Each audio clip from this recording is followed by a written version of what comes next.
Welcome to Boxing Squared on Patreon. Thank you for joining me here, and I mean that. Your support is directly helping with the continued creation of content for the Boxing Squared YouTube channel. You might actually hear me say that every week, and it might sound like that's just something that I'm saying, but it's true. It's helping me get new equipment and stuff like that, upskill, things related to the channel so I can bring better content. So thank you. Big ups, and I'll be here every week with a new video on a Sunday about something that I've been thinking about in the world of heavyweight boxing. This week, Oleksandr Usyk, all about Usyk this video. And expectation very squarely on his shoulders now. Many are looking to him to come to the heavyweight division and take over.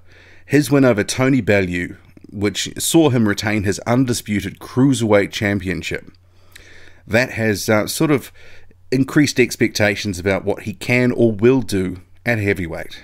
And until now, I've been a little bit reluctant to get into what Usyk may or may not do at heavyweight, simply because in the immediate aftermath of that fight, I wanted just to see what was said, what was going on, but also I wasn't sure if he was going to move to heavyweight immediately, because there has been a little bit of indecision or a little bit of sitting on the fence by Usyk himself.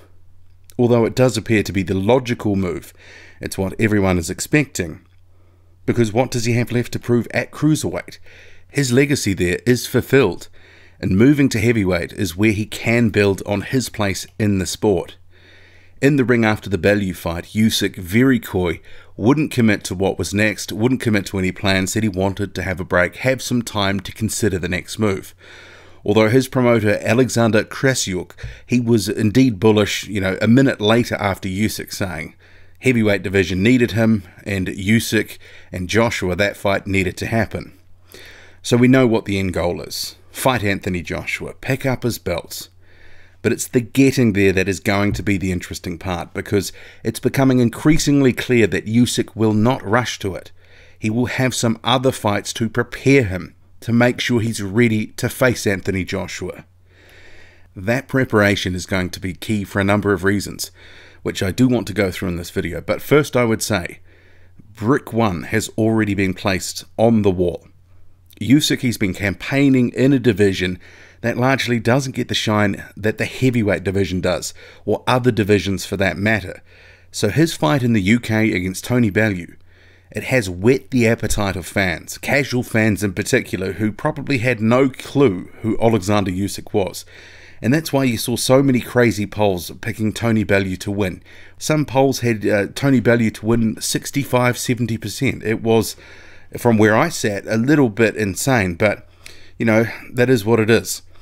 They've now seen this guy knock out Bellew in what was a good fight, in which the Liverpudlian did have some success. But ultimately, Usyk's elite level talent, it came through.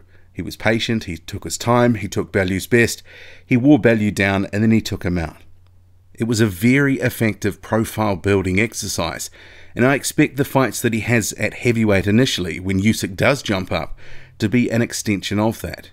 According to Eddie Hearn, he will fight in April or May in the UK or even the US. But he says it's unlikely to be on the next Anthony Joshua undercard. But who knows?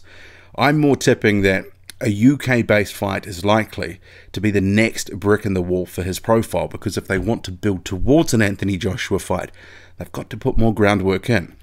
And if Usyk does fight in April or May, he has the best part of 6 months to engineer himself into a heavyweight.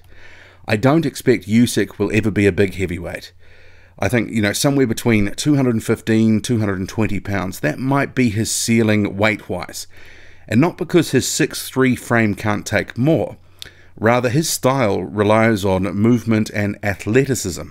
If he bulks up too much, he could potentially risk some of what makes him such a tough cover. But in these early fights, he may only be around 210 or 215 pounds. Probably not much more than he weighs on fight night at cruiserweight. The question is, who is he likely to face? Because now it becomes an exercise in matchmaking, plotting that path to a title. Usyk, he recently signed a promotional deal with Matchroom. He's with K2. He's on this agreement that they're working together, a multi-fight deal. So more than likely it's going to be someone that's connected to the Matchroom stable or someone who's been working closely with Matchroom. Potential options that spring to mind could be the loser of Dillian Whyte and Derek Chisora, that fight. Maybe a Carlos Takam, he's been working with Matchroom, he wants another good fight. Or even potentially Oleksandr Usyk, who has indicated he will be fighting in about April in London. But in terms of getting eyeballs on a Usyk fight, building that profile, it would make more sense to match him with a British fighter. But maybe they'll shoot a little lower than some of these guys that I've just mentioned. Maybe they'll look at someone like a David Price. Price, right now, he's been confirmed to face Tom Little in December 2018. 6-rounder, potentially not a fight that he should be in. Maybe he's being preserved to be fed to someone in 2019. You have to wonder. But in terms of Usyk, he's coming up to a division now where he's not going to be a big heavyweight compared to the tall timber, 6'6" and above, who've been having the majority of the success in the division for the past decade. In most of his big fights that he will have at heavyweight, he'll be at a height and reach disadvantage. He will have to overcome guys who will try to jab his head off, who may be able to work better at range than some of the guys that Usyk has fought at cruiserweight, just because those cruisers are much smaller than some of these big guys at heavyweight. And I'm sure Usyk, with his pedigree, he'll find ways to try and nullify these disadvantages that he'll face. But he may need 2 or 3 fights potentially to acclimatize to the heavyweight division and some of these really big guys. And maybe a David Price type opponent. Big, strong guy, but often a disaster waiting to happen, as a fight drags on in particular. Maybe that's a viable opponent for Usyk. Or maybe he will want to face someone of a similar height to himself, but someone who is still an established heavyweight, tough, strong, all that sort of stuff, introduce him to the division. And that's why I thought of Carlos Takam as an option. Someone who can push Usyk, but someone who Usyk can probably still work his way to a decision over. We know Oleksandr Usyk has spoken about fighting again in April in London, so who knows, maybe a Usyk vs Povetkin matchup could be made, but would it make the most sense to be held in London? You'd have to wonder. But that would be jumping straight into the deep end. But I'm sure Usyk would see Povetkin as a guy he could beat right now. He's actually taller than him, he's taller than Carlos Takam as well. He would give both guys, some trouble, and he would get a lot of credit for beating both of them. But certainly facing someone like an Oleksandr Povetkin in your first or second fight at heavyweight, that would be a dare-to-be great move, even Povetkin at 39. We did have Joseph Parker's name. It was bandied around initially after the Bellew win. But Joseph Parker, he himself said he would be keen to fight Oleksandr Usyk, but his camp came out pretty quickly after that. David Higgins, his promoter, and said, actually, no, we're not going to have that fight in the short term, effectively saying it wouldn't produce the payday that they're after.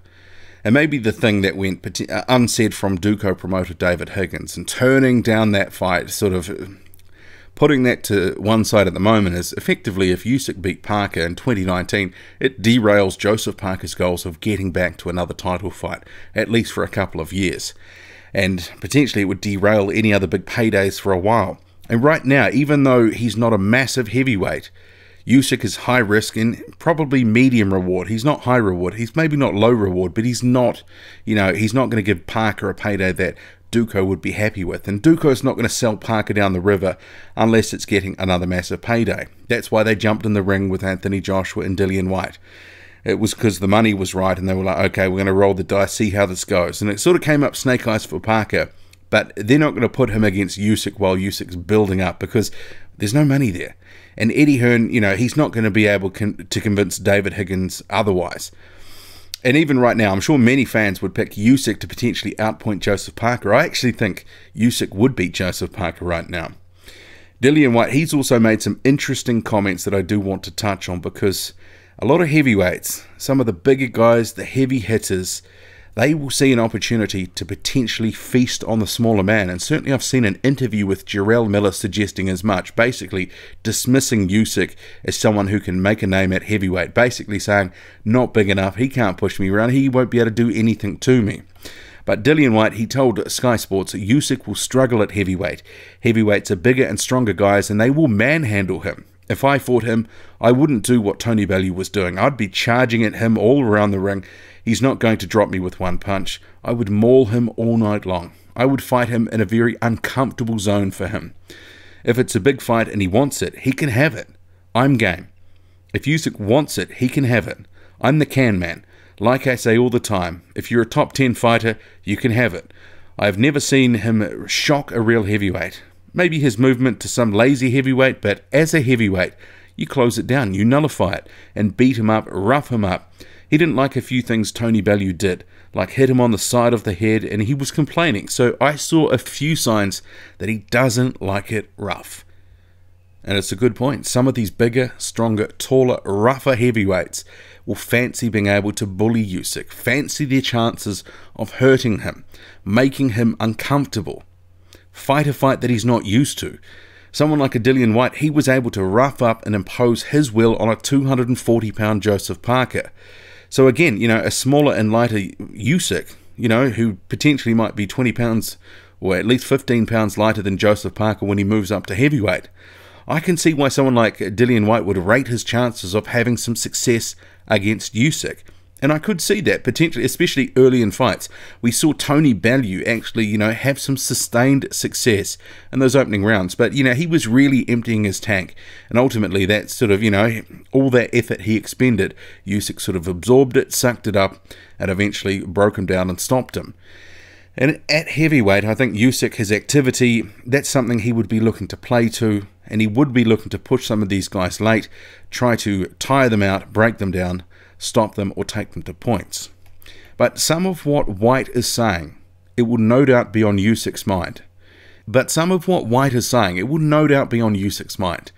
Being at heavyweight will be a different kettle of fish. So getting a few acclimatizing fights under his belt to help prepare him, it's a good idea. Now they just need to decide, well, what level of risk are they willing to take on? But they will have to marry that up with a fighter with some profile, because no one is really interested in seeing Usyk in with a flat-out journeyman. He enters the division with more expectation than that. It wouldn't do anything for his profile, and it would raise some eyebrows. It may not be completely fair for a guy who's coming straight up to heavyweight, but it is what it is. Perhaps if he did fight in the United States first, he, on an undercard, he might get cut a bit of slack if he was to face someone, that was maybe a bit subpar, that sort of fight, just for the experience of fighting at a higher weight, fighting a heavyweight. But certainly if he's fighting in the UK, I think expectations will be at a certain level. I think David Price would be a minimum sort of bet. But you'd hope for maybe even a little higher. Who knows? But I do think Usyk, he can have success at heavyweight. And I probably think he could beat a pile of the top 20 guys right now. But as soon as we get to the sharp end of the division, it's a tougher prospect. So I think working his way into the division, as opposed to jumping into the Anthony Joshua or Deontay Wilder deep end, it is a smart play from Usyk and his team. 2020, it might be the year of Oleksandr Usyk at heavyweight when he makes his big move in the division. But it seems boxing fans, they can't wait for him to make this jump. How about you?